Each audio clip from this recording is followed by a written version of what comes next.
before we do, we've got another check of the weather from Mr. Roker. Al, it is such a pretty morning, isn't it? Perfect fall morning.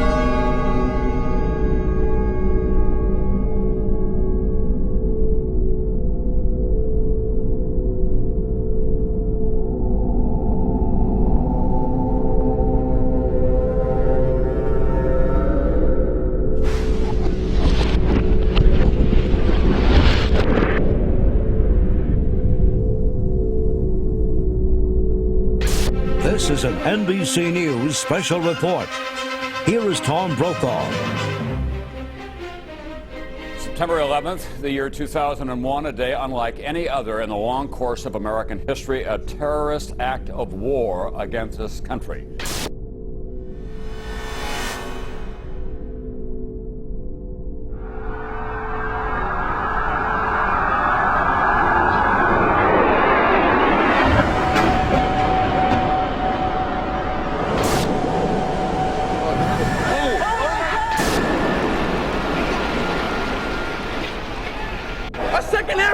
Your life is going to change, but more important, your son's life is going to change forever. America will never be the same after September 11th, 2001. Oh my God! He's on almost everyone's list of the most likely suspects for today's attacks. The alleged mastermind, America's most wanted terrorist, Osama bin Laden. He has described the United States as the devil. This is the beast. Meanwhile, Osama bin Laden is a name that we have been hearing all day long. They now believe that bin Laden was responsible. I'm told that Osama bin Laden likely deployed more than 50 terrorists. They are now, and I'm quoting here, 90% certain. Somebody provided the logistical support for this operation, and clearly the only person. Bin Laden comes to mind right away, Mr. Bermas. Indeed, he certainly does. Bin Laden. This is his M.O. We have to look to the Middle East. We have to look to Osama bin Laden. Osama bin Laden. Osama bin Laden. Bin Laden. Osama bin Laden. Osama bin Laden. Remember, 24 hours ago, it was the Bush tax cut, the Bush budget, the Bush economy. You don't hear any of that tonight. It's America's enemy. America's under attack.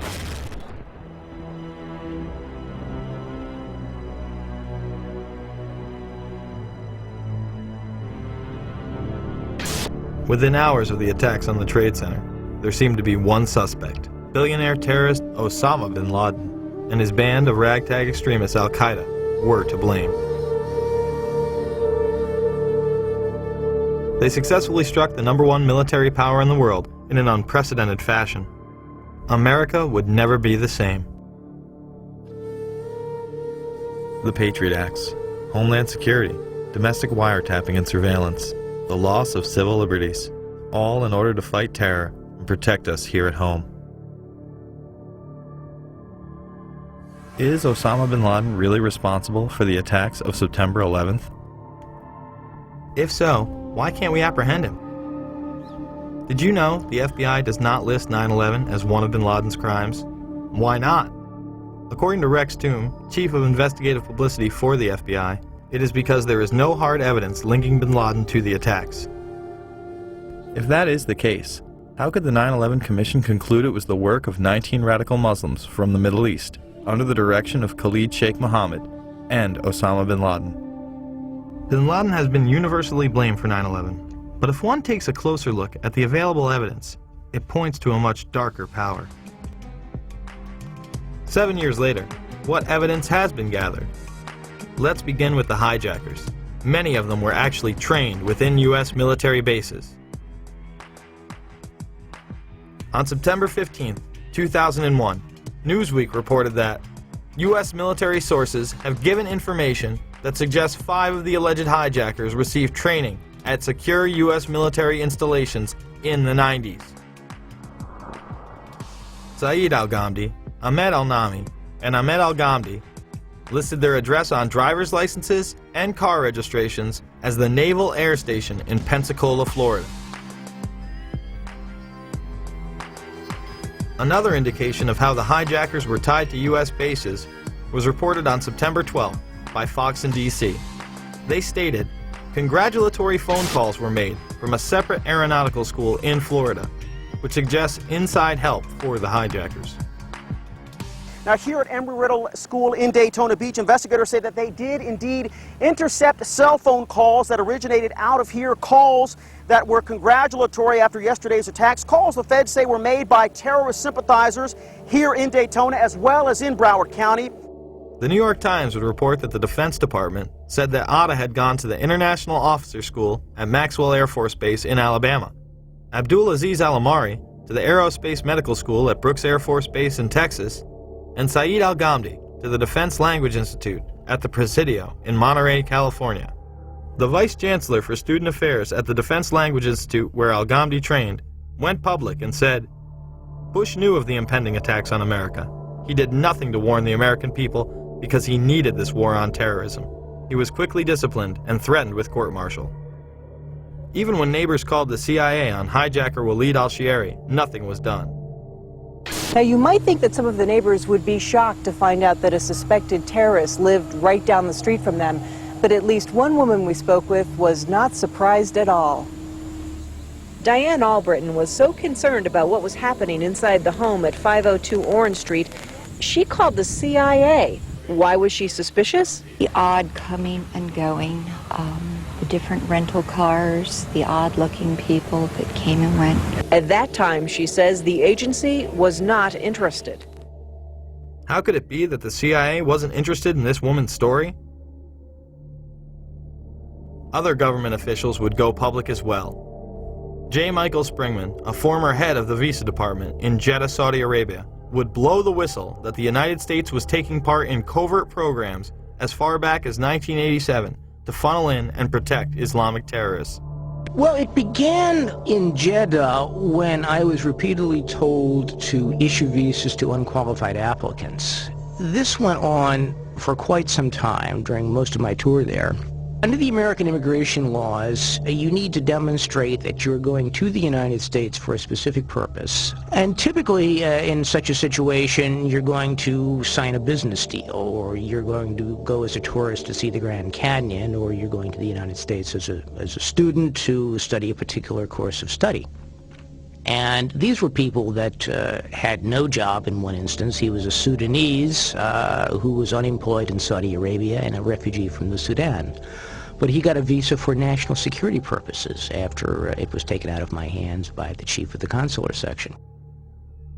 At basis, though, I really think that these were more CIA assets, people that were recruited, like all of the folks I've been issuing visas to a couple of years previously. And these people were tools to be done for a job.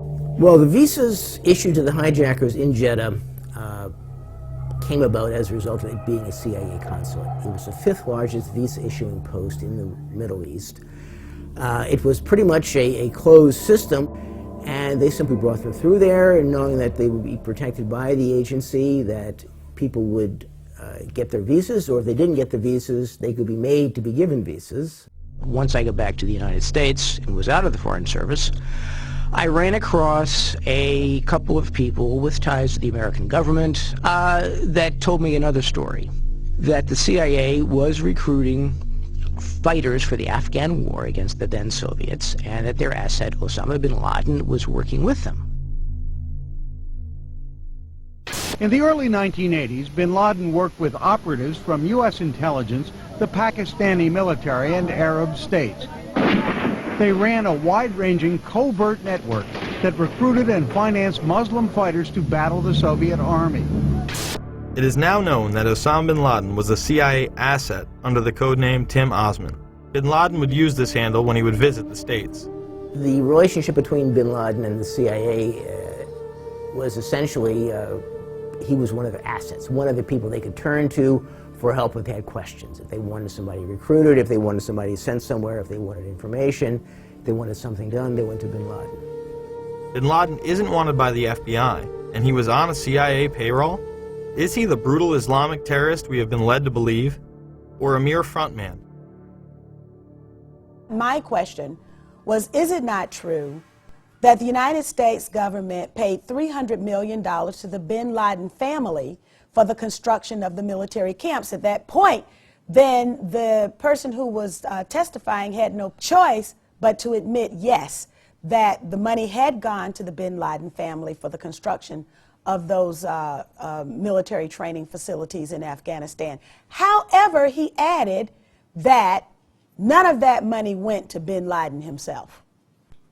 Of course, it was a joke. Osama wasn't the only one working with U.S. intelligence. Hijackers also had ties to federal agencies. Alleged terrorists Khalid al-Mihdhar and Nawaf al-Zahami lived with and rented from an FBI informant.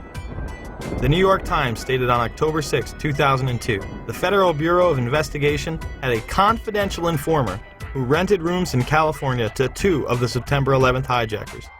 But the Bureau is resisting a request from the Congressional Committee investigating the attacks to interview the informer and his FBI handler. Several members of the FBI had their investigations into terrorism impeded and shut down, especially when they got close to bin Laden. John O'Neill was the FBI counter-terror chief responsible for the investigation into Osama bin Laden. On August 22, 2001, after claims of repeated obstruction of his investigations into Saudi funding, O'Neill left the FBI. This document is marked secret and WF, which means it walked its way out of the Washington Bureau of the FBI. It indicates that before the attack of September 11th, agents had wanted to question 2 members of a very powerful family for their connections to a suspected terrorist organization, Omar and Abdullah bin Laden. But the agents weren't allowed to. O'Neill went on to take a new post as head of World Trade Center security. He would move into his office days before 9/11 and be killed during the attacks. Yeah. I have 4 children. I've lost friends that John, my friend from the FBI was killed. I lost people too. We lost a lot of family members. What did John O'Neill do before he worked in the World Trade Center? John was the FBI. Head of the FBI. He was tracking down Osama. He was tracking down Osama. Because the government didn't listen to him. The government didn't listen to him. The FBI, hold on, you want to talk all the card? The FBI fucked up. They knew about the flight training. Yes. That was a fuck up for having these people in our country. We all agree on something. And the important thing is you have to understand, I feel what you feel. I've lost friends there. I feel what you feel. That was our World Trade, that was our people that fucking died that day. At a time when bin Laden was the most wanted man in the world, why would intelligence agencies stop their own investigations, especially as they were closing in on him? Robert Wright and others within the FBI also had their investigations into terrorism stopped prior to 9/11. Since August of 1999, I've been working to legally expose the very real and foreseeable Middle Eastern terrorist threats to American citizens at home and abroad. From 1993 to 1999, I was assigned to the Chicago Division's Counterterrorism Task Force. The successful investigation, which was codenamed Vulgar Betrayal, V-U-L-G-A-R, Betrayal, led to the June 1998 seizure of $1.4 million of Middle Eastern terrorist funding. These funds were linked directly to Saudi businessman Yassin Qadi. On October 12, 2001, Yassin Qadi was designated by the United States government as a financial supporter of Osama bin Laden. Larry Klayman of Judicial Watch initially tried to help get Wright's story to the proper authorities. He wanted to come forward long before 9/11. We were taking those steps beginning last summer to do that. The FBI had 30 days to allow that to occur. They violated their own regulations. They covered it up. If you didn't hear me, I went specifically. I called the Attorney General's office just days after 9/11. I said, Dave Shippers and I represent a special agent of the FBI Chicago field office who has years of information about how the FBI did not do its job, did not in any way investigate in a meaningful way money laundering in the United States. You're now claiming you want to do this. I'd like to make them available to you, Attorney General Ashcroft. And I was met with a response by Michael Chertoff, head of the criminal division. We're tired of conspiracy theories. Michael Chertoff will later become the head of Homeland Security, the department set up to fight the war on terror after 9/11. Wright was also restricted from telling any specifics about their investigation. Robert Wright was then prevented from working on terror investigations. So what happened to Wright? He was demoted in and around the time period leading up to 9/11. He's working on innocuous, meaningless things. That's what he's doing. Yes. he's a paper pusher, is because these monies were going through some very powerful U.S. banks with some very powerful interests in the United States. These banks knew or had reason to know that these monies were laundered by terrorists, and there are very significant potential conflicts of interest in both the Clinton and Bush administration, and in particular this Bush administration, who is as tight with Saudi Arabia as you can get. The president's father used to stay with the bin Laden family when he would go to Saudi Arabia. Former President Bush spent the night in D.C. at the White House on September 10th. We've also learned at NBC that there was a President Bush in the White House during the morning of these events. His father, former President Bush, was actually at the White House the morning of the attack. The next day, elite financiers of the Carlyle Group would meet. This global private equity investment firm would profiteer enormously from the wars in the Middle East. At the table were both Bush Sr.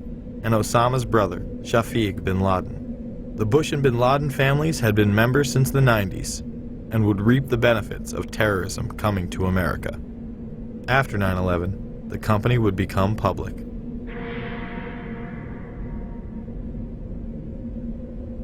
All I do agree with you is on one thing. Fucking Bush and Clinton with their relationship with Saudi fucking Arabia. Yes. I agree with you. They're kissing their asses like that. That's bullshit. Yeah. Because they're sucked up, and that family that took off, that's a fucking crime. The family Mr. Deedle is referring to is, of course, the bin Ladens.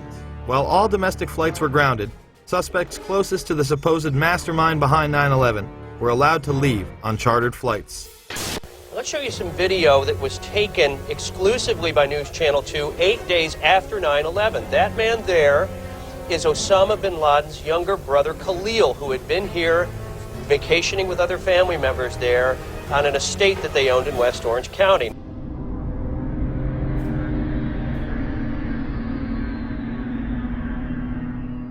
Now I guess we can safely say that there were people within the FBI and other agencies who actively protected and aided the alleged terrorists. With all the resources available to U.S. intelligence, you would think that someone within would have detected something. Well, one did. The Black Operation Program Able Danger identified the hijackers prior to 9/11, but the FBI wasn't interested. Lieutenant Colonel Anthony Schaefer, an intelligence officer inside Able Danger, tried to blow the whistle several times.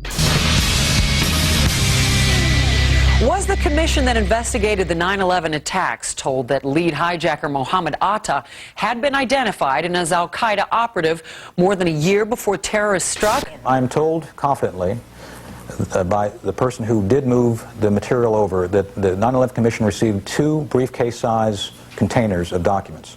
I can tell you for a fact that would not be 1/20th of the information that Able Danger consisted of during the time we spent. Schaefer would also meet with Philip Zelikow, the executive director of the 9/11 Commission. What did Schaefer tell Zelikow? And I'm quoting how I remember saying it. We found, as part of the data run, we found 2 of the 3 cells which conducted the 9/11 attacks to include Atta. Schaefer says his unit linked Atta to al-Qaeda leaders, but would not provide any specifics. As to what he did with the information he had, we attempted to, first off, use it operationally. The lawyer said you can't do that. They're considered U.S. persons. Therefore, at that point in time, we made the determination as a team that we should move this information to the FBI. But he says beginning in September 2000, 3 meetings he set up with the FBI were each canceled by military lawyers. Despite all of this, the 9/11 Commission would deny it any significance and not include it in the report. Leaving a project targeting al-Qaeda as a global threat a year before we're attacked by al-Qaeda is equivalent to having an investigation of Pearl Harbor and leaving somehow out the Japanese. Schaefer and his team tried to stop the hijackers prior to 9/11, but were blocked. Later, the military would begin a smear campaign against them in order to discredit their findings. A Pennsylvania congressman says there's a smear campaign going on inside the Pentagon, and he wants the defense chief to get to the bottom of it. Republican Congressman Kurt Weldon says Pentagon officials are trying to ruin one of their own who's gone public about a top-secret military intel unit. Lieutenant Colonel Tony Schaefer, who was the first member of Able Danger to go public, has now been told in writing by the Defense Intelligence Agency that he can't speak to members of Congress or their staff without prior approval. And now a security clearance which allowed him to deal with classified classified information has been pulled. The congressman says Schaefer has been gagged, punished for speaking up.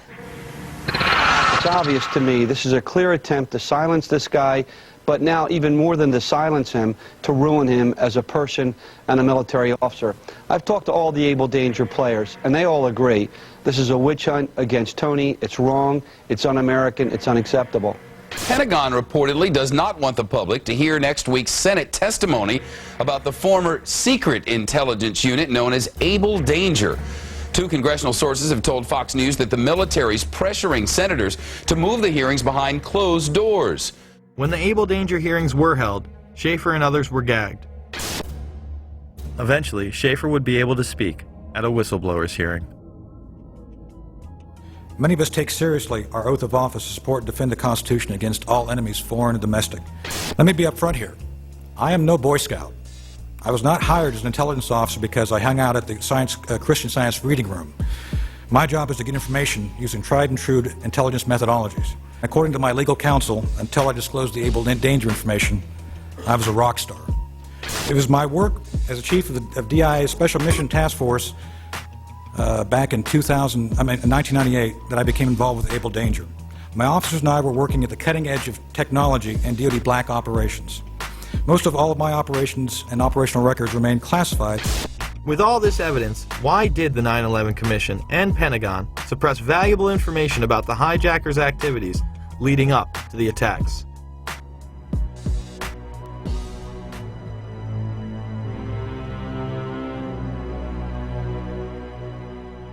It was widely reported that men had been celebrating the attack after recording the first plane strike.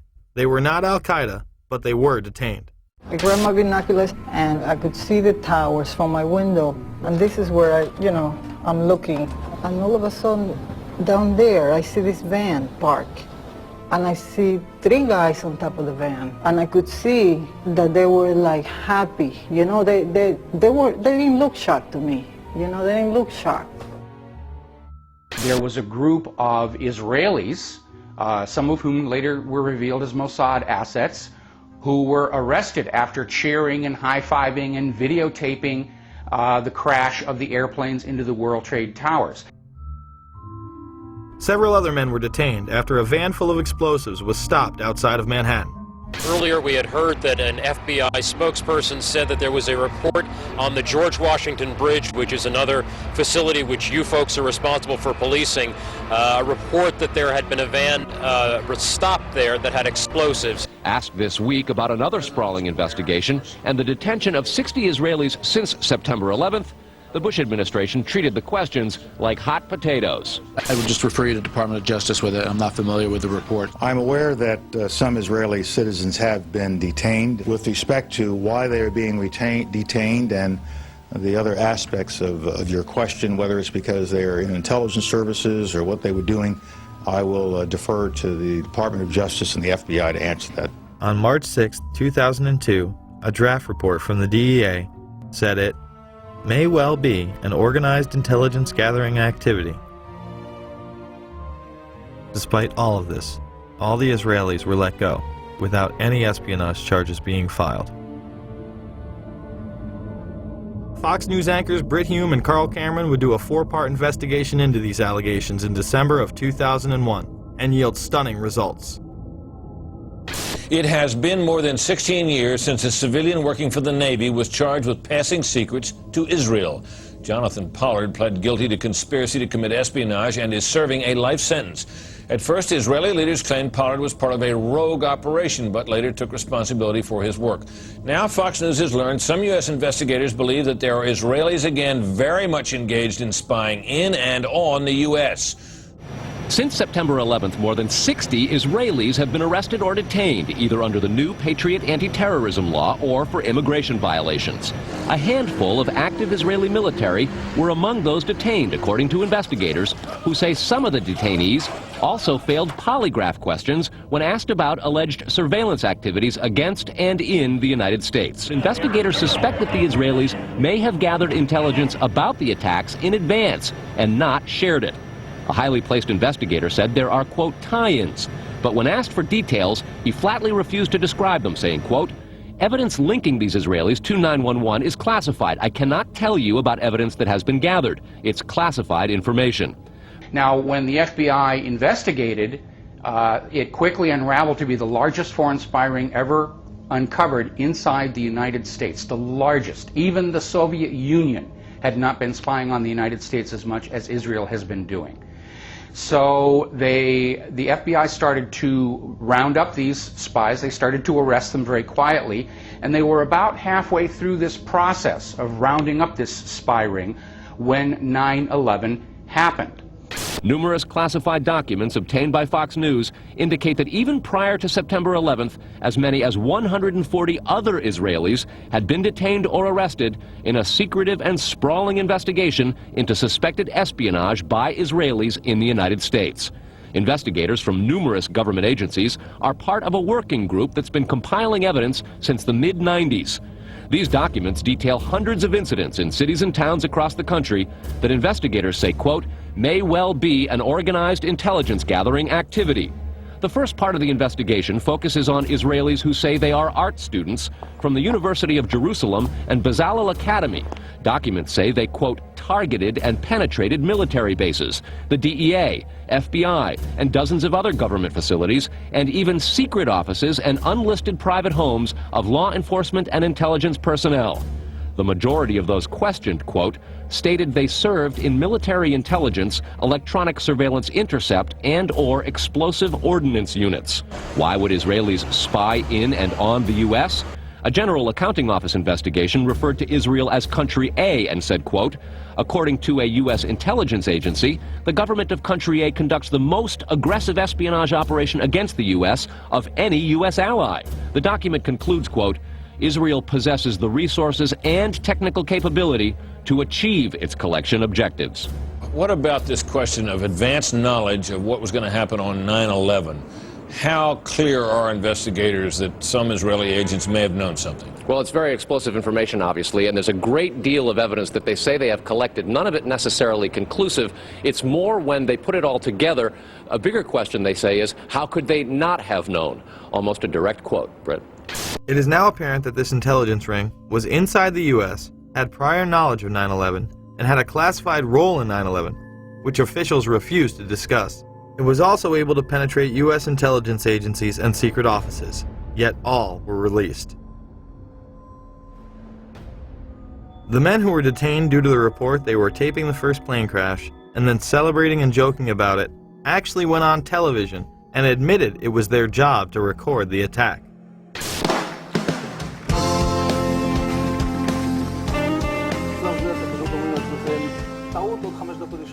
And at that point we were taken for another round of questioning, this time related to our allegedly being members of Mossad. The fact of the matter is we are coming from a country that experiences terror daily. Our purpose was to document the event. How could they have known about the attack? And who sent them to document it? The evidence points to a large intelligence network inside the United States that had teams on the ground, such as the ones recording the attack, and electronic surveillance teams gathering information. Another team who was involved that day detonated explosives on the ground. We have both suspects under K. We have the suspect who drove in the van exploded. Yeah, I just want to make sure you and your guys are all right over there, K, that's all. You know, we have both Trans driven that exploded. What location? King Street between 6 and 7. Shooting is on the scene on King 6 and 7. What unit are you? How would these teams obtain their information? The investigation on our side basically tracked back to two companies. The first one was called Amdocs. This is an Israeli-owned company which does the billing for 90% of the telephone companies inside the United States. Fox News has learned that some American terrorism investigators fear certain suspects in the September 11th attacks may have managed to stay ahead of them by knowing who and when investigators are calling on the telephone. How? By obtaining and analyzing data that's generated every time someone in the U.S. makes a phone call. What's sitting in city, please? Here's how the system works. Most directory assistance calls and virtually all call records and billing in the U.S. are done for the phone companies by Amdocs Limited, an Israeli-based private telecommunications company. Amdocs has contracts with the 25 biggest phone companies in America and more worldwide. It is virtually impossible to make a call on normal phones without generating an Amdocs record of it. In recent years, the FBI and other government agencies have investigated Amdocs more than once. Sources tell Fox News that in 1999, the super-secret National Security Agency, headquartered in Northern Maryland, issued what's called a top-secret, sensitive, compartmentalized information report, TSSCI, warning that records of calls in the United States were getting into foreign hands, in Israel in particular. Fox News has learned that the NSA has held numerous classified conferences to warn the FBI and CIA how Amdocs records could be used. So if you know the name of a police officer, or even if you know the name just of an informant, you can follow that network of who's talking to who and basically determine that whole association of names and contacts that represent that unit of operation. Fox News has documents of a 1997 drug trafficking case in Los Angeles in which telephone information, the types that Amdocs collects, was used to, quote, completely compromise the communications of the FBI, the Secret Service, the DEA, and the LAPD. Amdocs would not be the only company with ties to the Israeli government. Israel was also gathering information from a separate business, Comverse Infosys, who was also listening in. This company, inside the United States, installs and maintains the phone tapping equipment that law enforcement and the government use to eavesdrop on your phone calls. The company is Comverse Infosys, a subsidiary of an Israeli-run private telecommunications firm with offices throughout the U.S. It provides wiretapping equipment for law enforcement. Here's how wiretapping works in the U.S. Every time you make a call, it passes through the nation's elaborate network of switchers and routers run by the phone companies. Custom computers and software made by companies like Comverse are tied into that network to intercept, record, and store the wiretapped calls, and at the same time transmit them to investigators. We know we just had this FISA bill go through that granted immunity to the telecom companies. It was Comverse Infosystem that was setting up all these special rooms and all the switching centers where the law enforcement or the government or whoever could simply push a button and listen to your phone call. Gone are the days of the little alligator clips and wires needed to eavesdrop on a phone call. They can sit in a room anywhere in America, touch a few buttons, and listen to your phone call. But the complaint about this system is that the wiretap computer programs made by Comverse have in effect a back door through which wiretaps themselves can be intercepted by unauthorized parties. Adding to the suspicions is the fact that in Israel, Comverse works closely with the Israeli government and under special programs gets reimbursed for up to 50% of its research and development costs by the Israeli Ministry of Industry and Trade. But investigators within the DEA, INS, and FBI have all told Fox News that to pursue or even suggest Israeli spying through Comverse is considered career suicide.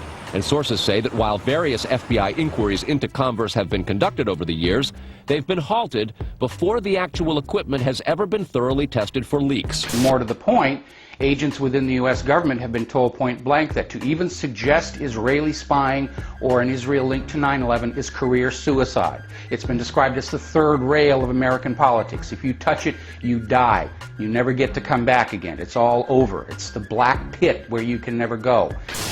But there is a bitter turf war internally at FBI. It is the FBI's office in Quantico, Virginia that has jurisdiction over awarding contracts and buying intercept equipment. And for years they've thrown much of the business to Comverse. A handful of former U.S. law enforcement officials involved in awarding Comverse government contracts over the years now work for the company. Numerous sources say some of those individuals were asked to leave government service under what knowledgeable sources call troublesome circumstances that remain under administrative review within the Justice Department. And what troubles investigators most, particularly in New York in the counterterrorism investigation of the World Trade Center attack, is that on a number of cases, suspects that they had sought to wiretap and surveil immediately changed their telecommunications processes. They started acting much differently as soon as those supposedly secret wiretaps went into place.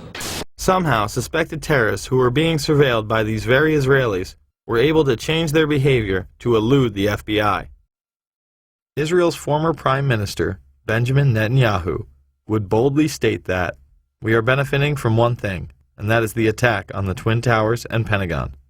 The United States has wholeheartedly supported essentially state-sponsored terrorism, both domestically in Israel and as part of Israel's foreign policy. The American relationship with Israel is the root cause of most of the problems the United States is facing around the world today. Well, I would say this, that there's one big elephant in the living room. It's never asked about. People don't like to put it on any video or anything like that. But it is the relationship between the United States of America and the State of Israel. It's the fly in the ointment. It's gotten us into a peck of trouble in the Middle East.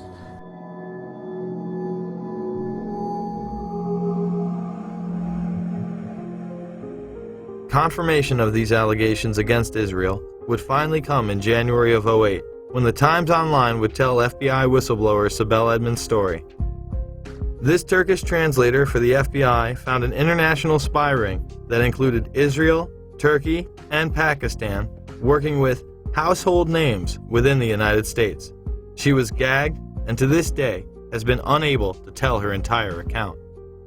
Edmonds stated that one high-level official was aiding foreign operatives against U.S. interests by passing them highly classified information, not only from the State Department, but also from the Pentagon, in exchange for money, position, and political objectives.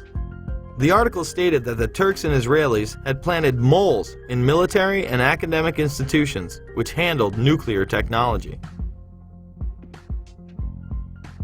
The Pakistani operation was led by General Mahmoud Ahmed, then the ISI chief. Intelligence analysts say that the members of the ISI were close to Al-Qaeda before and after 9/11. Ahmed was accused of sanctioning a $100,000 wire payment to Mohammed Atta, one of the 9/11 hijackers, immediately before the attacks.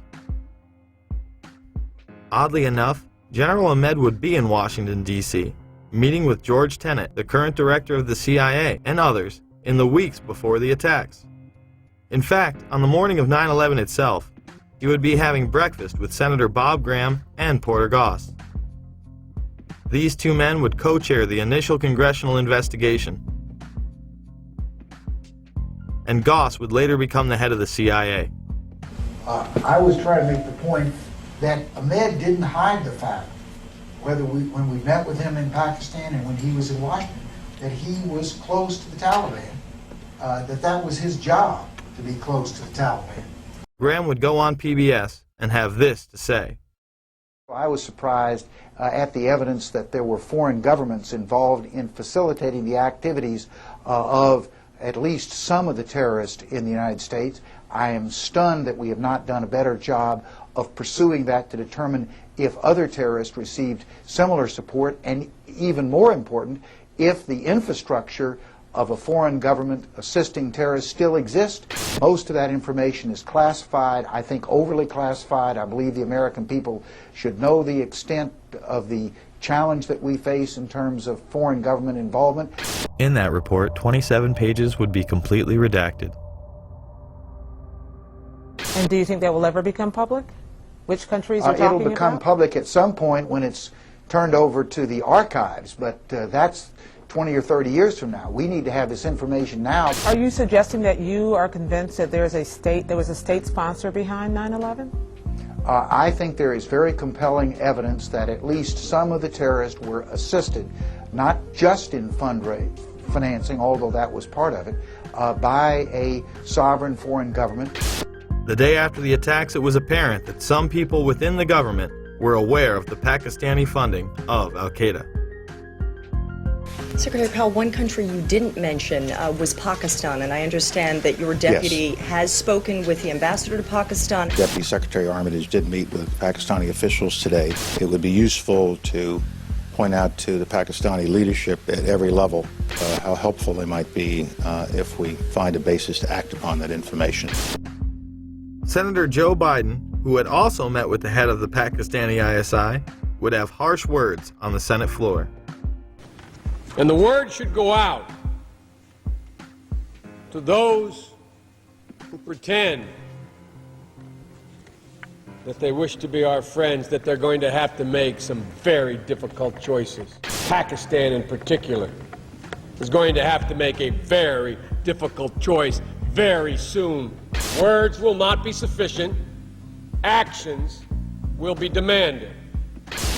When Biden was confronted, he confirmed his meeting with Ahmed, saying Pakistani intelligence was indeed funding the Taliban. Sir, one question.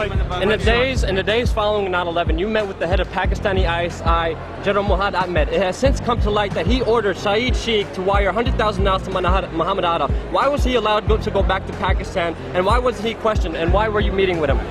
I met with him to deliver a message that if he didn't stop supporting the Taliban, we would take him out. Why did we let him go? We let him fly freely. We never investigated him. We never even looked into him. Look, there's a thing called diplomatic passports.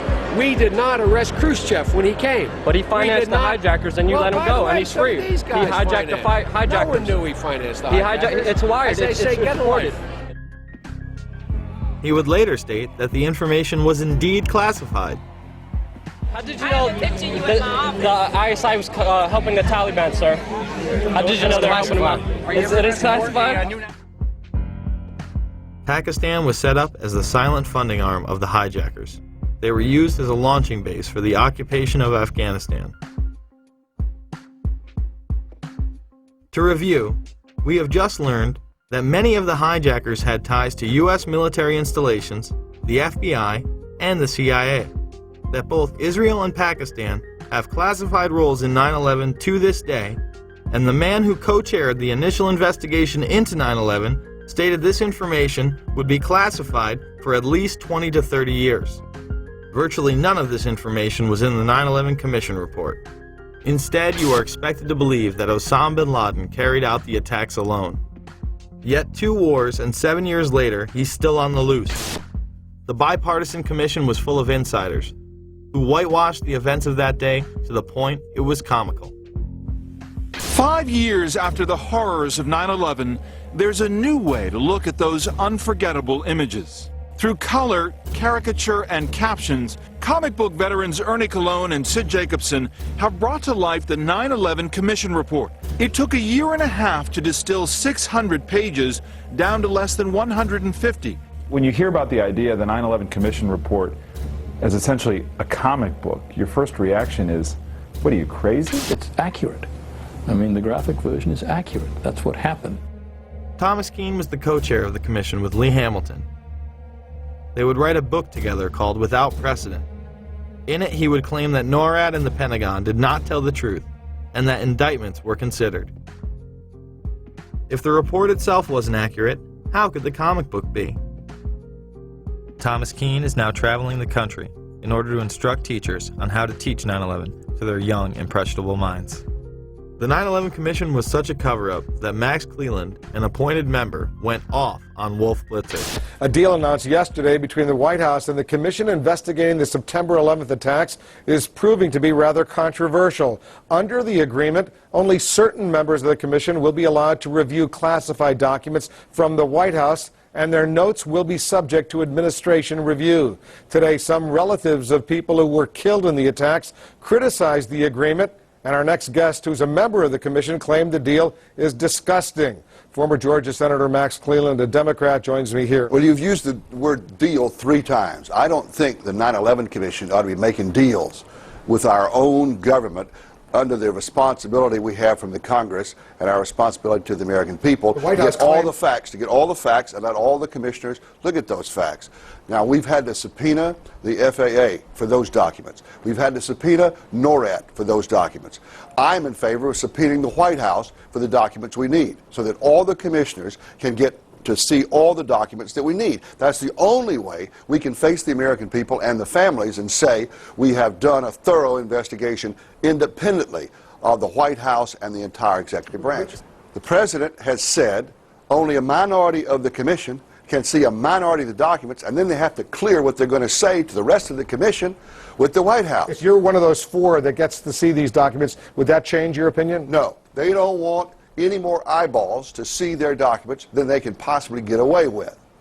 It's a scam. It's absolutely disgusting. Cleland would later resign. Well, they have something to cover up, and the 9/11 Commission, of course, was a master cover-up. We know that. The question is what it was covering up. I don't believe the reports on September 11th put out by the 9/11 Commission or by Congress. I've seen one put out by the 9/11 Commission, and it was basically hundreds of pages of nothing. It was very generic. It was very indirect, indistinct, devoid of facts, devoid of hard positions. It was things like mistakes were made. We need to improve human intelligence. This is nothing. I mean, it's like, yes, I stand for truth, justice, and the American way, but it was vapid. It was a waste of time and money, but gives the impression that, oh yes, the government is doing something, the government is studying the issue. Well, what makes me really disappointed, and that's an understatement, is that Congress's role is oversight. And Congress, even today, you'll see members of Congress saying, well, we haven't implemented everything that the 9/11 Commission recommended. And the 9/11 commissioners have said that the administration obstructed them, lied to them. The staff statements were described by various commissioners to be an indictment of the FBI in particular, but also an indictment of the CIA. I don't think the chairman and I have ever characterized the staff statements as an indictment. It's possible others have done that. We have not. And Tom and I have heard repeated praises from people in your business, in the media business, thanking us for the quality of those statements. I would second that, and by the way, I never, ever would correct the vice chairman, but I'm afraid I did characterize one of those statements as an indictment. So how can you start with a document that you know is false and take that to the American people as a document by which Congress's accomplishments should be measured? Dennis Kucinich would present 35 articles of impeachment against the Bush administration in June of 2008. He would stand before the House for almost 3 hours before reading the last few articles, which were regarding 9/11. He alleged that the administration had not acted on specific warnings prior to 9/11, that they had attempted to cover this information up, and they had tried to stop any commission from being organized in regards to investigating the attack. Article 33.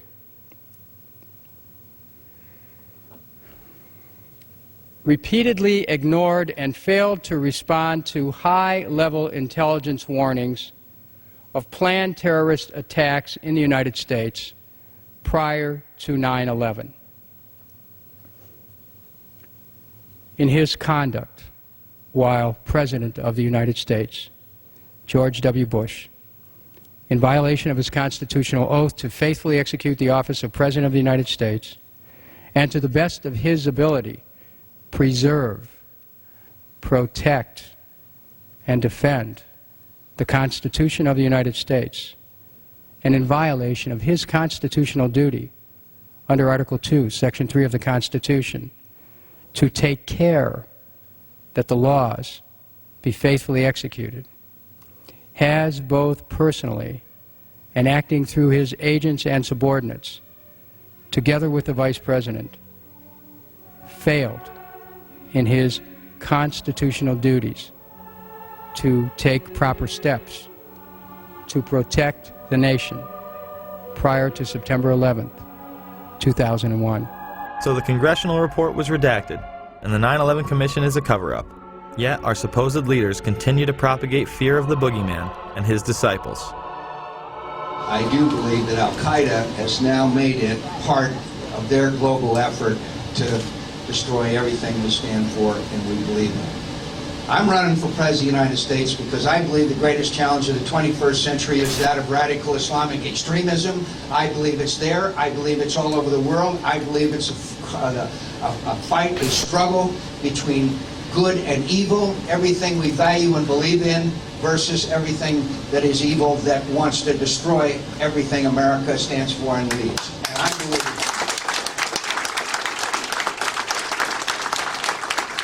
it was an Osama bin Laden job with 19 people from Saudi Arabia.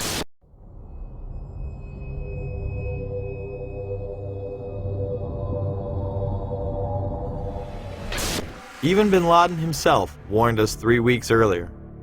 Osama bin Laden warned 3 weeks ago that he would attack American interest in an unprecedented attack, a very big one. There was a report, you'll recall, that the Mossad, the Israeli intelligence agency, did indeed send representatives to the U.S. to warn just before 9/11 that a major terrorist attack was imminent. Prior to 9/11, it was widely reported that hijacked planes could be used as weapons. By Yusuf's group and bin Laden's group to undertake a suicide mission.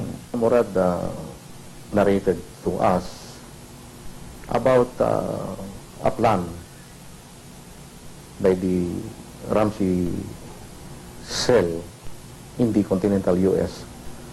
to hijack a commercial plane and ram it to the CIA headquarters in Langley, Virginia, and also the Pentagon. And they found more evidence pointing to other targets, evidence the Philippine government says it passed on to the U.S.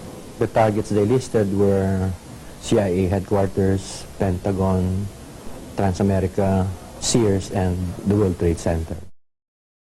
President Bush even received the Phoenix memo, stating bin Laden was determined to strike in the U.S. in August, right before the attacks.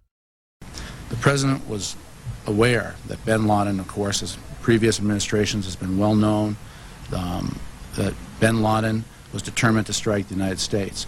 In fact, the label on the president's, the PDB, was bin Laden determined to strike the United States.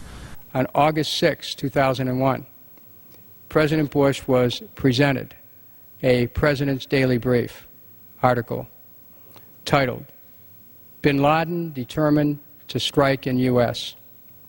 The lead sentence of that President's Daily Brief indicated that bin Laden and his followers wanted to follow the example of World Trade Center bomber Ramzi Yousef and bring the fighting to America.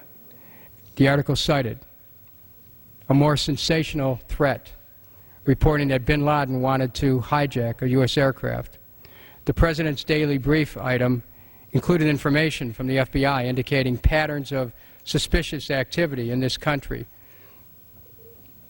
consistent with preparations for hijackings. The president broke his silence today about the revelations earlier this week that he had been briefed before September 11th about a possible al-Qaeda hijacking plot. The comments took place in the White House South Lawn setting where the press could not ask questions. While he was honoring the Air Force football team, his comments diverted to what has become topic A in Washington. You know what's interesting about Washington? It's a town, unfortunately, it's the kind of place where second guessing has become second nature. What I want to say to my Democratic friends in the Congress is that they need to be very cautious not to seek political advantage by making incendiary suggestions, as were made by some today, that the White House had advance information that would have prevented the tragic attacks of 9/11. Clark confirms that in June, July, and August 2001, the Central Intelligence Agency warned the President in daily briefings of unprecedented indications that a major al-Qaeda attack was going to happen against the United States. It was so well known that the United States had done several drills with this exact scenario prior to 9/11. We're going to take a closer look tonight at another example of where, despite the conventional wisdom, there were people in the United States who actually were preparing to defend against the kind of attacks which occurred here on 9/11. The North American Aerospace Defense Command, NORAD for short, has been defending the skies over the U.S. and Canada for almost 50 years, 46 to be precise. USA Today reports that in the 2 years before the attacks on September the 11th, NORAD conducted exercises using hijacked airliners as weapons. And one target was the World Trade Center. Here's ABC's Brian Ross. President Bush has said again and again that no one could have imagined what Osama bin Laden ordered for September 11th. We knew he hated us. But there was nobody in our government, at least, and I don't think the prior government, that could envision flying airplanes into buildings on such a massive scale. But that turns out not to be true. U.S. military planners did envision and practice those very scenarios. As reported by USA Today, the North American Aerospace Defense Command, NORAD, conducted exercises with fighter jets, simulating hijacked planes flown into the World Trade Center in the 2 years before the attacks. Pentagon planners also envisioned the attack on the Pentagon 5 months before it happened. One of these drills was run on June 1st and 2nd of 2001. Amalgam Virgo was an exercise where multiple attack scenarios would be occurring simultaneously, including attacks from cruise missiles, unmanned aerial vehicles, and hijacked aircraft. The scenario also envisioned a hijacker taking control of a commercial aircraft and slamming it into the nation's capital. The exercises would constantly be monitored by military satellites and planes. Osama bin Laden was the poster boy for this plot, appearing on the cover. Isn't it a fact, sir, that prior to September 11, 2001, NORAD had already in the works plans to simulate in an exercise a simultaneous hijacking of 2 planes in the United States? Colonel Scott, do you have any data on that? I'm not aware of that, sir. I was not present at the time. That was Operation Amalgam Virgo. Yes, sir. So what did happen on 9/11? The truth is, there was a lot more going on that day than we are being told. There were several war games and exercises being run simultaneously, involving multiple government agencies. John Fulton and a team from the CIA would be conducting a drill at 8:45 a.m. out of the National Reconnaissance Office in Chantilly, Virginia, in which a plane is crashed into a building. Other drills would literally cripple our defensive and investigative abilities on that morning. But this very interesting information, Katie, Matt, and Tom, from the FBI, they have been operating a massive exercise from their hostage rescue unit. All of their top teams, about 50 personnel, helicopters, equipment, were in Monterey, California for the last 2 days, scheduled to fly back today commercially. So all of those people are out of place. It's fair to say, according to sources that we've talked to here at NBC, that the FBI rescue operations and other FBI operations are really in chaos right now because they can't reach their officials in New York. All of their phone lines are down, and now you've got all of their special experts on this stuck in Monterey, California, trying to get a military flight back because there are no longer commercial flights. So they are seriously out of pocket, and there is a real breakdown of the FBI anti-terror coordination team, which is, of course, the principal team that would lead any effort. I actually found myself in Montana with 50 state emergency managers, the director of FEMA, his top staff at the National Emergency Management Association conference. Number of emergency managers from New York State, from Pennsylvania, from Virginia, Maryland, the district, most in New England, made the flight on a C-130 last night. It was one of the only flights across the country, a military aircraft. Northern Vigilance would redirect fighter jets out of the northeastern sector to patrol Canada and Alaska. Vigilant Guardian and Vigilant Warrior were exercises involving hijacked aircraft that would go in and out of radar. These would appear real to those involved. We fought many phantoms that day. We got many aircraft calls inbound that morning that turned out to be phantoms. During that time frame, we had multiple aircraft called hijacked all over the country. These exercises would not cease until after United 93 was brought down and the attacks were over. Open line. Surveillance, Sergeant Richmond. Sergeant Richmond, Sergeant Life from Cheyenne Mountain Test Control. How are you? I'm doing fine. Okay, I need you to terminate all exercise inputs coming to Cheyenne Mountain at this time. Copy. And stay on loop until I verify that the connectivity is disconnected on the exercise side only. Okay, no, do not do any more inputs on the exercise side and stand by. I got Cheyenne Mountain on the line. Terminating all exercise inputs. So, over, in case you didn't know that exercise. Oh, yeah. In fact, more hijackings were thought to be taking place. On the radar scope, And it's not just a video game. It's actually people's lives that you're trying to keep from running into each other. Other planes were thought to have been hijacked and almost shot down. An aircraft inbound to Whitehorse from Alaskan airspace was a hijacked aircraft, and that the military flight crews were aware of this, and they were en route to intercept the aircraft. Some of these war games and their details remain classified to this day. So is it any wonder that Donald Rumsfeld gave these warnings to military personnel the day after the attacks? Finally, I'd like to say a word or two to the men and women in the defense establishment, most of whom deal with classified information.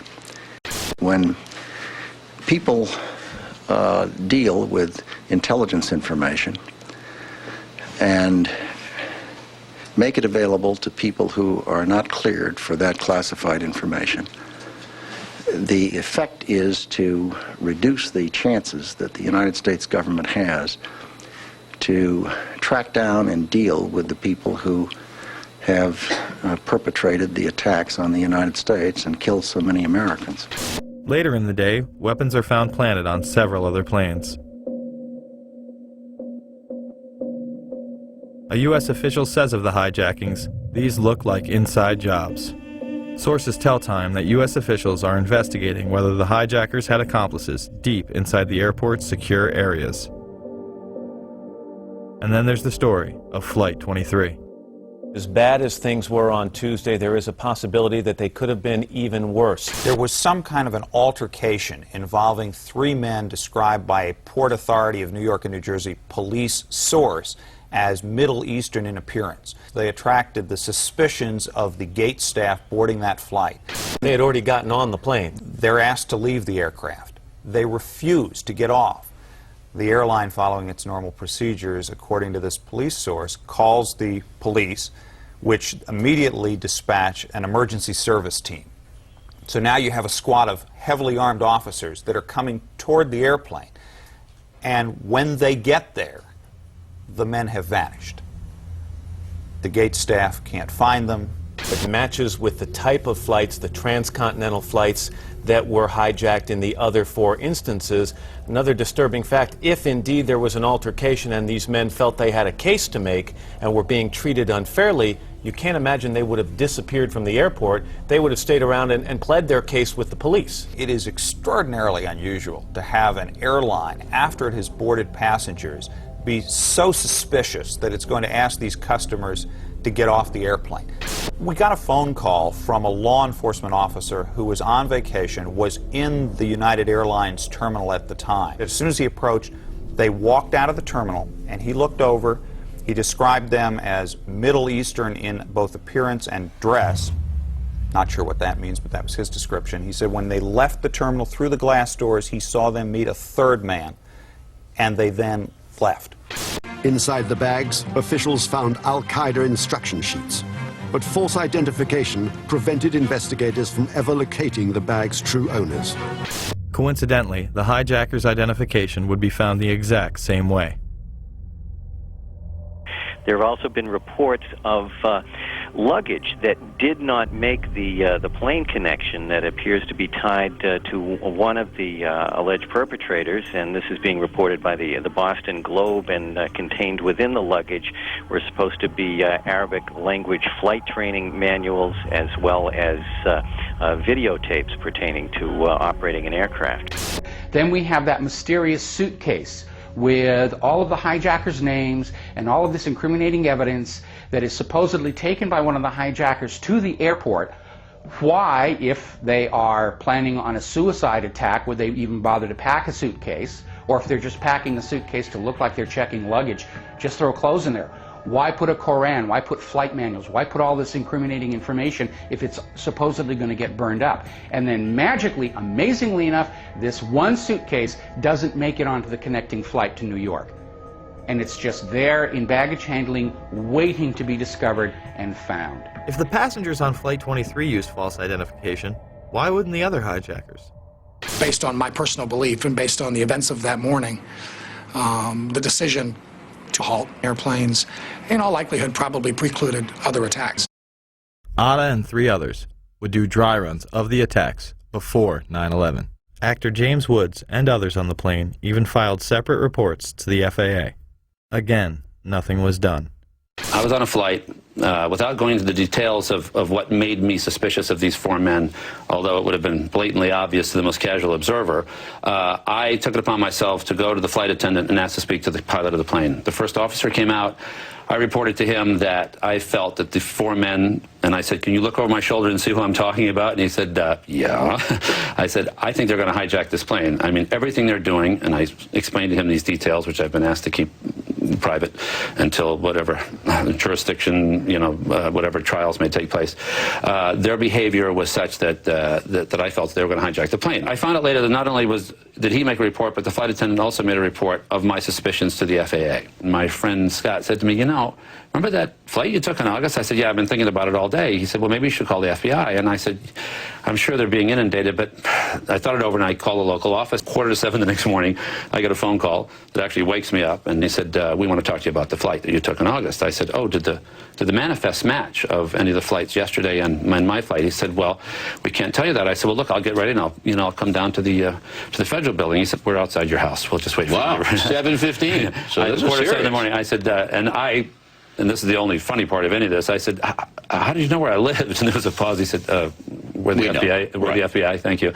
So they came in, and I said, look, I'm dying to know, were these the guys? And he said, well, we've had 36,000 tips in one day, and there's two of us, and we're going to be at your house all this morning, so you can do the math, but we can't tell you, So since then, I have identified for sure two of them as two of the terrorists who actually were not on Flight 11, but one was on Flight 175 and one was on Flight 77. And I've been told unofficially, not by the FBI, but by someone else in actually a higher level of government, believe it or not, just through a coincidence, through a mutual friend, that all four of them were terrorists involved. As I explained to the FBI, they said, what was your first instinct? And aside from certain things like four guys getting on a transcontinental flight without any hand luggage, they said to me, what did you think these guys were? I said, well, I thought they were either four law enforcement officers or four terrorists, in that they had that thing that guys who are undercover or on a mission have between each other. Just more evidence that the hijackers had intelligence ties.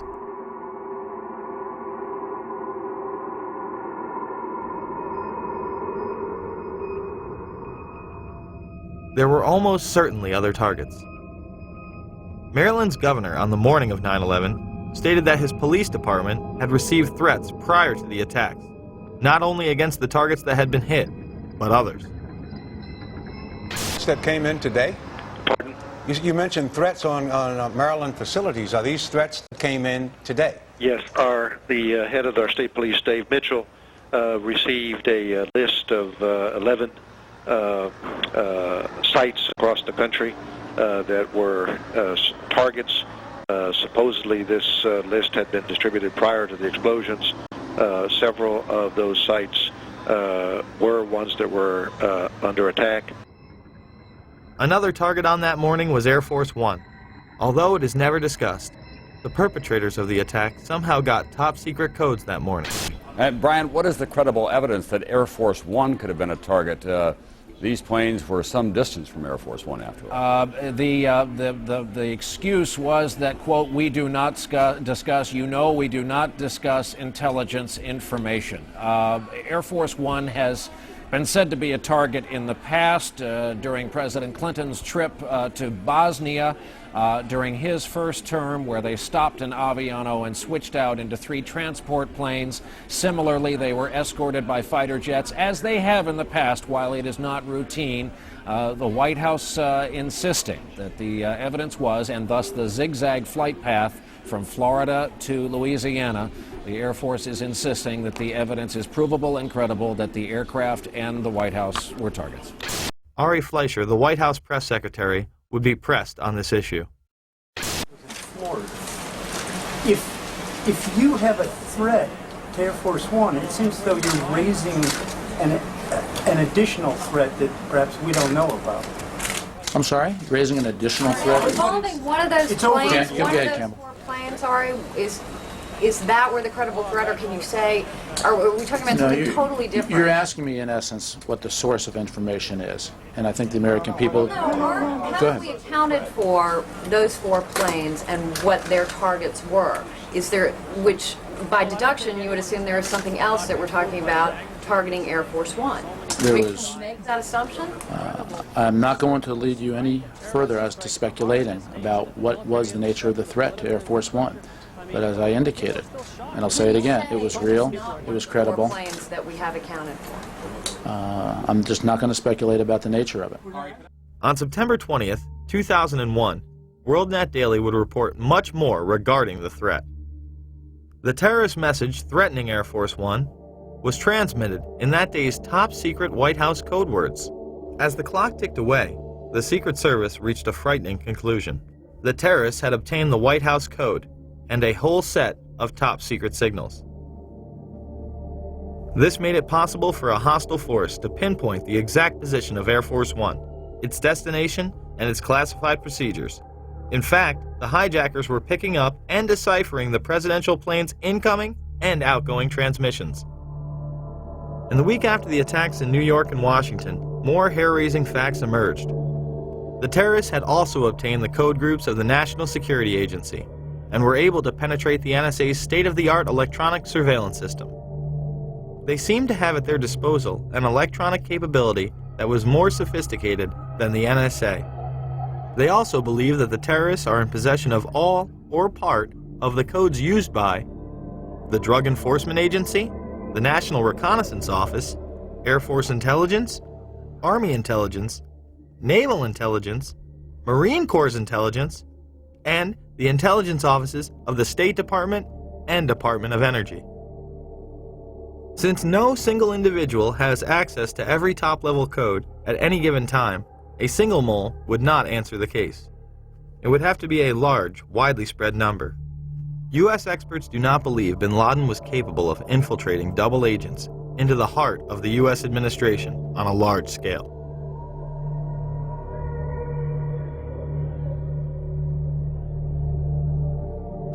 It shouldn't come as a surprise that Global Guardian, a mass Armageddon drill, was in full swing.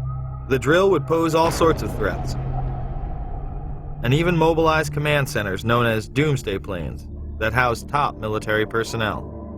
Although originally scheduled for late October, it was moved up unexpectedly. One of these doomsday planes was on the scene of the Pentagon strike. Now to one of the eeriest moments amid the carnage of 9/11, a mysterious plane was seen flying right over the president's residence.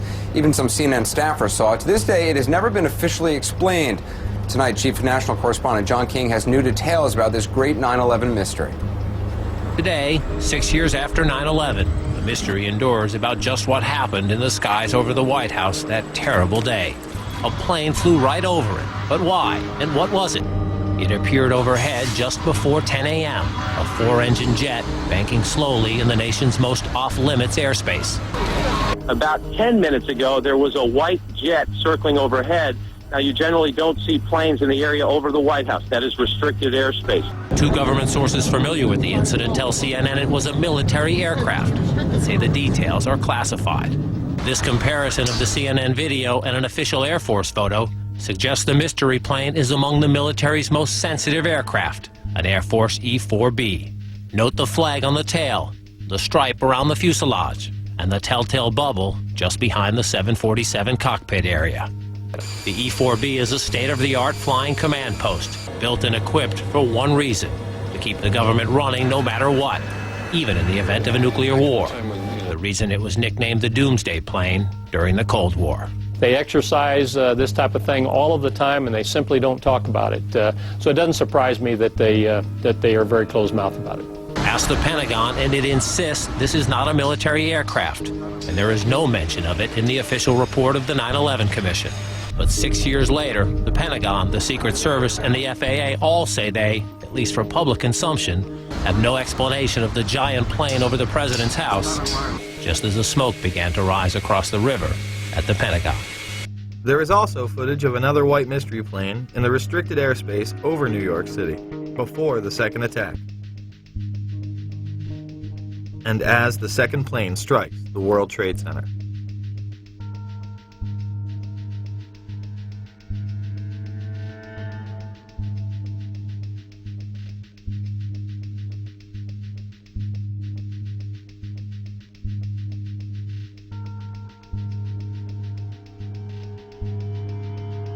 There were 5 E-4Bs in the air on 9/11. They are part of the continuity of government plans in case of an emergency. This program was launched in the early 80s, headed by none other than George Herbert Walker Bush. Was being made to consolidate continuity of government programs across several major departments of the government under one office, which turned out later to be called the National Program Office. As I understood it, this office fell under the jurisdiction of the Office of the Vice President. Then Vice President George Bush was the first in charge. On 9/11, this program was put into effect. This next one happens a lot these days. It seems like a story that is both reassuring and scary at the same time. This morning we learned that the Vice President wasn't the only one sent to an undisclosed location on September 11th, that an entire backup government was and is still there and may be there for as long as anyone now at least can imagine. Traveling in Iowa, the president for the first time discussed a secret ongoing operation designed to keep the federal government running if Washington is paralyzed by a terrorist strike. I still take the threats that we receive from al-Qaeda killers and terrorists very seriously. The operation was first reported by the Washington Post and confirmed to CNN by several administration officials. The shadow or bunker government involves roughly 100 senior staffers from every cabinet department and major government agency. Operates primarily out of 2 secret bunkers in the eastern United States, and is charged with running the executive branch if communication with Washington is severed. The secret plan took shape in the minutes and hours after the September 11th strikes, as Mr. Bush took a cautious route back to Washington. And now, nearly 6 months later, administration officials are scrambling to get more telephone lines and high-tech computers into these secret bunkers. And at least one member of the Bush cabinet is being kept out of Washington at all times, under heavy security, just in case this so-called shadow government is activated and needs a leader. Despite it being on television and in numerous papers, most people continue to deny that a shadow government even exists. Now, what if I told you that Dick Cheney was the reported head of this group on the day of 9/11? President Bush cracked jokes about it at a prime rib dinner. The Vice President has been moving among secret locations to provide continuity of government. A year ago, Dick was running the country, Bush said. Today, he lives out of a little suitcase. Cheney has been part of the succession program since its inception. To reduce the possibility of decapitation, the National Program Office was directed to create a new program to assure the continuity of government. It was known as the Presidential Successor Support System, or PSQ. Dick Cheney, Edwin Meese, Tip O'Neill, and Dick Thornburg all have been in the line of succession by virtue of their offices, but our sources say the NPO gave them additional responsibilities under the new system. Cheney would arrive at the emergency center before the Pentagon was attacked. Shortly after 9:30 a.m., the president's national security team is in the Situation Room, a secure communications center in the basement of the West Wing. Vice President Dick Cheney is there, along with National Security Advisor Condoleezza Rice. I arrived at the PIOC at about 9:20 a.m. I was made aware of it during the time that the airplane coming in to the Pentagon. There was a young man who would come in and say to the Vice President, the plane is 50 miles out, the plane is 30 miles out. And when it got down to the plane is 10 miles out, the young man also said to the Vice President, do the orders still stand? And the Vice President turned and whipped his neck around and said, of course the orders still stand. Have you heard anything to the contrary? The flight that came into the Pentagon. Yeah. When you arrived at 9:20, how much longer was it before you overheard the conversation between the young man and the Vice President saying, does the order still stand? It's probably about 5 or 6 minutes. So about 9:25 or 9:26. The 9/11 Commission would cover this up by saying Cheney did not arrive in the Emergency Operating Center until more than 15 minutes after the Pentagon strike. Many of the same people involved in the shadow government benefited the most from the war on terror.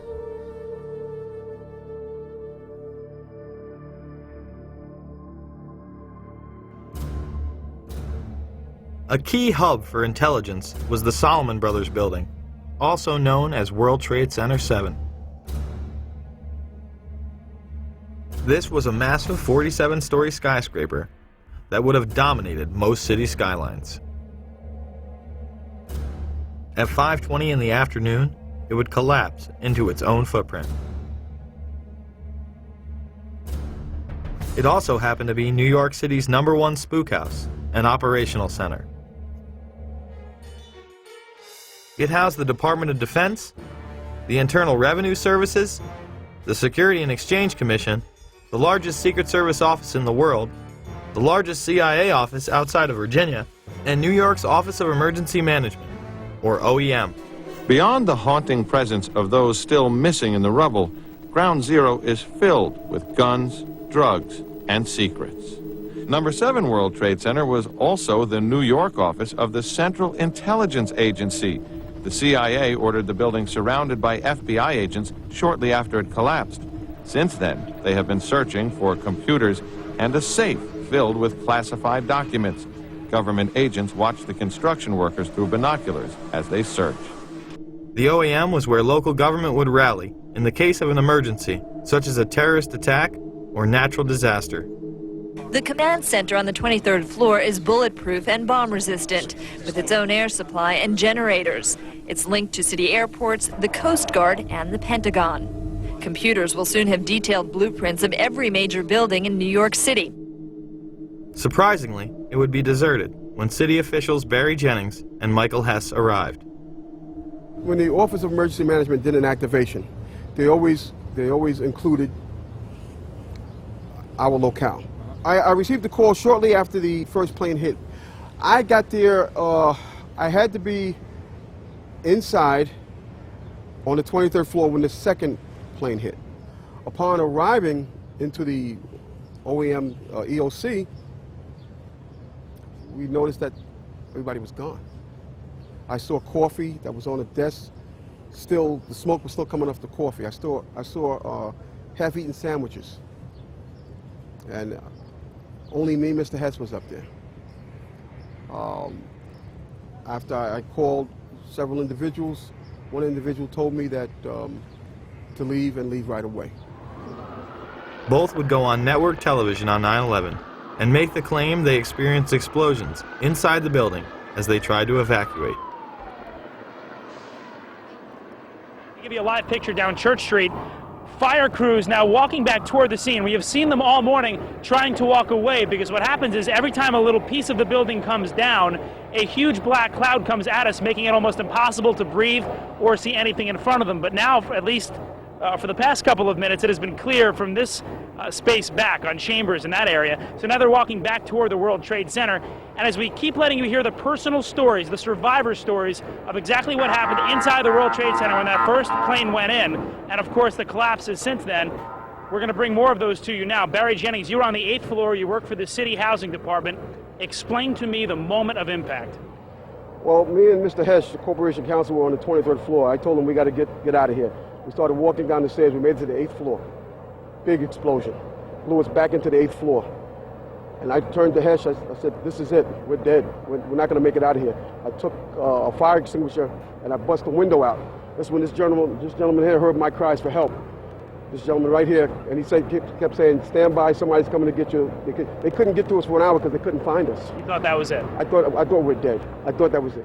We have Frank Uciardo back on the phone with us, Brenda, with some New York City officials. Frank, go ahead. That's right. I'm standing here right now just off Broadway by City Hall with Michael Hess, who is the city's Corporation Counsel. Mr. Hess, you were trapped in, I believe, 7 World Trade Center. Go ahead, sir.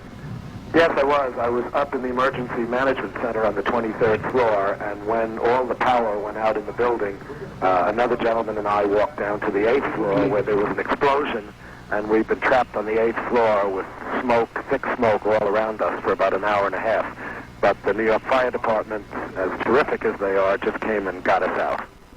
When I made it to the 6th floor, and there was an explosion, the explosion was beneath me. Keep in mind now, it's pitch black in there. All the lights went out. So when the explosion happened, it blew us back. I'm thinking I'm standing on the landing. I'm actually holding on to a pole above us. Really? And I had to climb back up because Hess is yelling, "What do we do now?" I said, "There's only one thing we can do, and it's go back up." Both buildings were still standing. Keep in mind, I told you the fire department came and ran. They came twice. Why? Because building Tower 1 fell, then Tower 2 fell.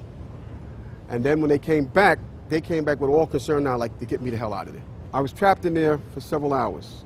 I was trapped in there when both buildings came down. All this time, I'm hearing all types of explosions. All this time, I'm hearing explosions. When they finally got to us, and they took us down to what they called the lobby, because I asked them, I said, when we got down there, I said, "Where are we?" He said, "This was the lobby." And I said, "You got to be kidding me." It was total ruins. Total ruins. Now keep in mind, when I came in there, the lobby had nice escalators. It was a huge lobby.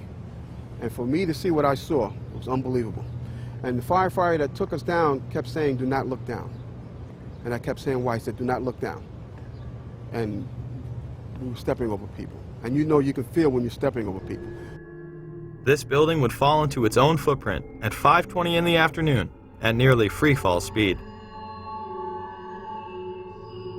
Almost 7 years later, there has still been no official reason given, but some have given the false impression that damage caused by the collapse of the Twin Towers brought 7 down. Despite the fact that no other surrounding buildings acted in this manner.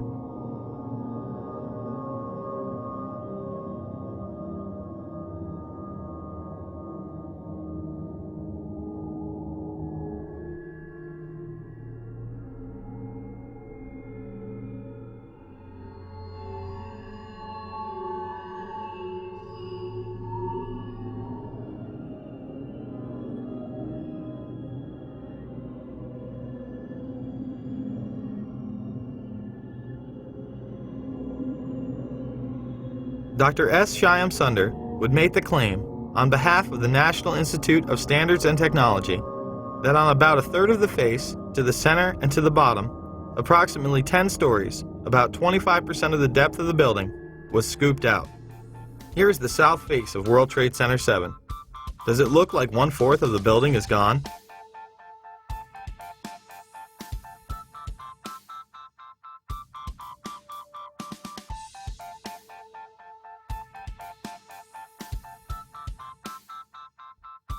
Perhaps we should take a look inside.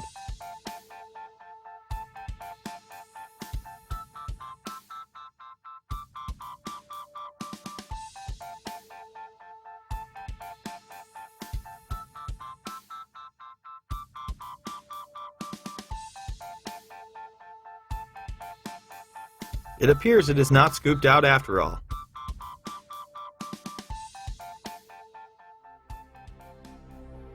Members of the media were reporting that the building had collapsed due to structural damage and fire, more than 20 minutes prior to it going down. Now, more on the latest building collapse in New York. You might have heard a few moments ago, I was talking about the Salomon Brothers building collapsing.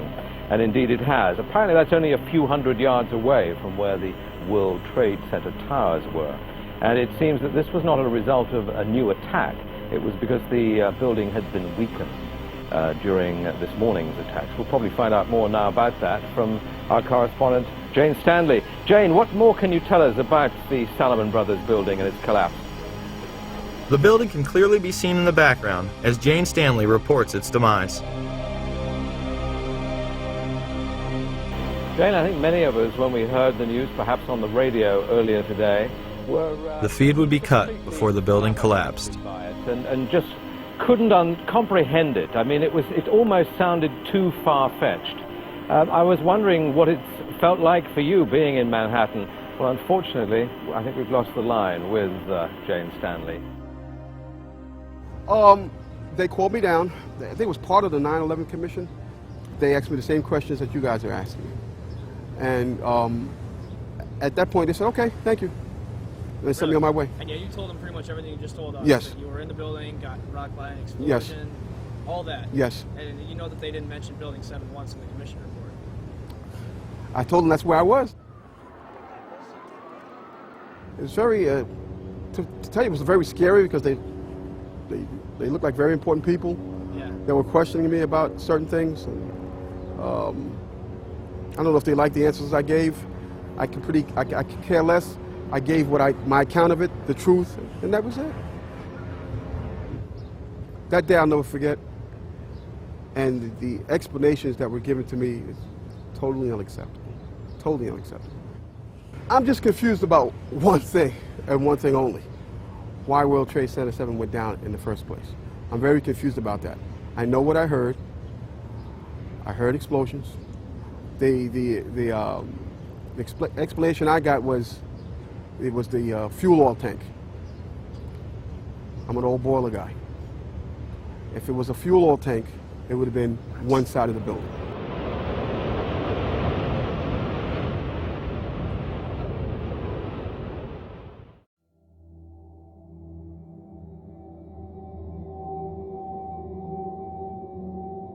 After 9/11, a climate of fear was created in order to shut down any opposition to the Bush administration's new agenda. A week after 9/11, anthrax began appearing in the mail. The letters were made to look as though they were the work of Muslim extremists, claiming "Death to America" and "Allah is great." Now, if you remember, these anthrax letters, they were written to appear to be from semi-literate Muslims, very crude handwriting, all of this, all of that.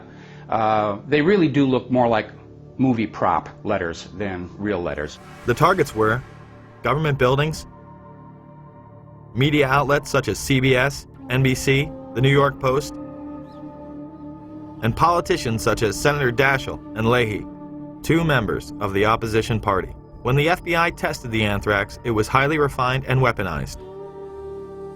Colin Powell would go on CNN and deny these allegations.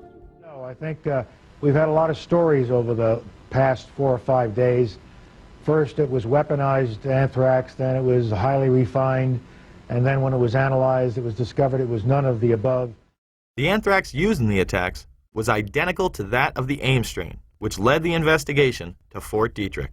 An analysis of the anthrax that was sent to Senator Daschle's office shows that this anthrax has a sophistication that leads people to know that it can only be produced by a PhD microbiologist, and it would have to have been done in a small, well-equipped microbiology lab. This appears to be the so-called Ames strain. That was a strain of anthrax that was first isolated almost 50 years ago at a U.S. Department of Agriculture diagnostic lab in Ames, Iowa. What's uncommon about this is that it has been engineered in such a way to be, as they say, readily aerosolized. That means, in effect, that what somebody has done is taken the anthrax spores, added to them some kind of a chemical to get in the way of a normal electrostatic process that causes the spores to clump together. Chemical's been added to declump them, in effect. That makes them very fine. They are able then to be dispersed very readily into the air. The Washington Post would report, genetic fingerprinting studies indicate that the anthrax spores mailed to Capitol Hill are identical to stocks of the deadly bacteria maintained by the U.S. Army since 1980. Those labs can trace back their samples to a single military source, the U.S. Army Medical Research Institute of Infectious Diseases at Fort Detrick, Maryland. It's been made quite clear that Al-Qaeda wasn't behind this. It is a specialized biological weapon only produced by our military in one facility. High-level FBI and CIA officials said none of the 60 to 80 daily threat reports from intelligence sources contain evidence linking the anthrax attacks to Osama bin Laden's terrorist network. This did not stop the mainstream press from trying to blame Al-Qaeda. As investigators race to find answers to the recent wave of anthrax terror, we'll look at what investigators are targeting now.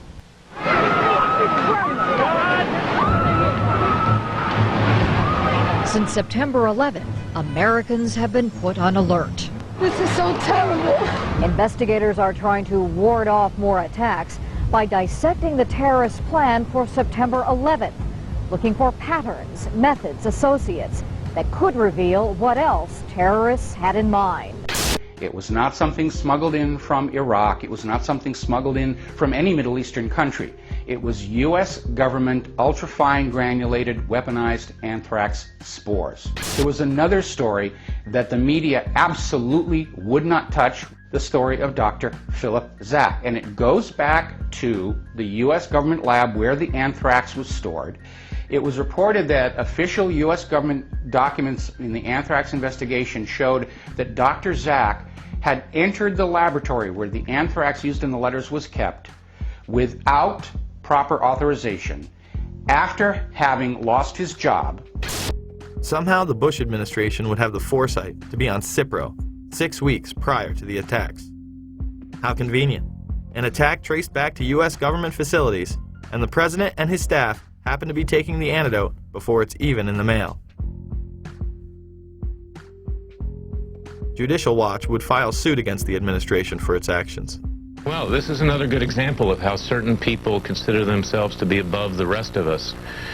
On September 11th, I think it'll come as a shock to a lot of people, but it's been reported by the New York Times and other major news organizations and confirmed by the White House.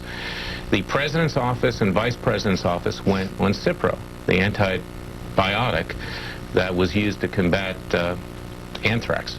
The White House went on Cipro. It must have known that either an attack was underway or was imminent.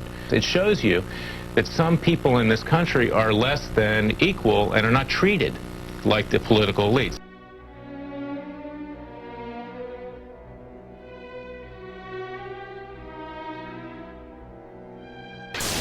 "9/11 was an international intelligence operation that included role players within our own government, as well as in the governments of Pakistan, Saudi Arabia, and Israel.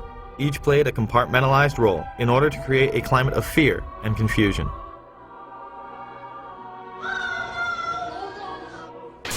This, combined with the evacuation of government offices, kept any type of dissent off the radar. It was a time when Americans felt they needed to rally around their leaders, and they did. I can hear you! And the people who knock these buildings down will hear all of us soon. God bless America! USA! USA! USA! The power structure used that unity to pass nightmarish legislation, beginning with the Patriot Act, which was written before 9/11.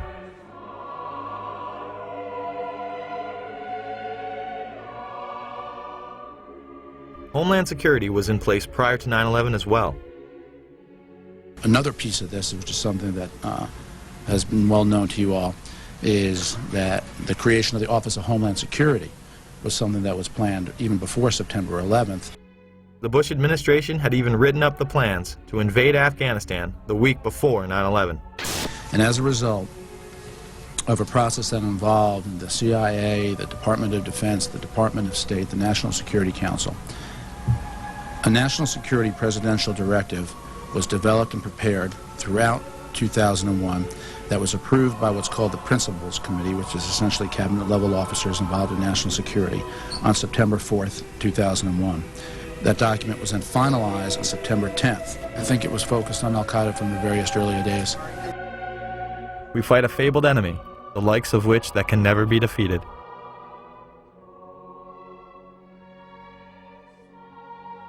The terrorists attacked us and killed 3,000 of our citizens before we started the freedom agenda in the Middle East.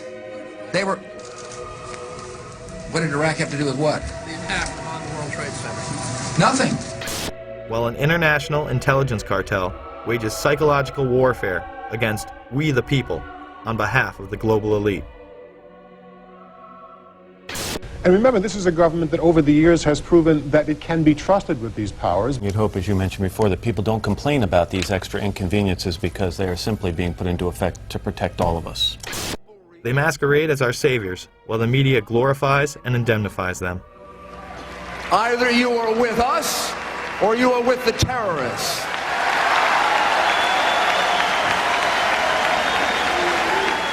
Don't let anyone tell you otherwise.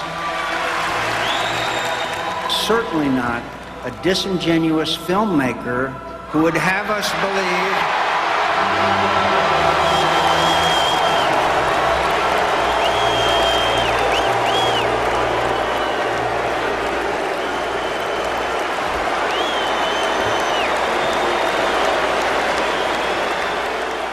The time has come not for a revolution, but a restoration of our Constitution, our Bill of Rights, but most of all, our morality as a people. The question is, will we be able to put our consumerist obsessions aside long enough to make a difference? Can we put down the remote control and hold these tyrants accountable? It's up to us. No more excuses. Thank you.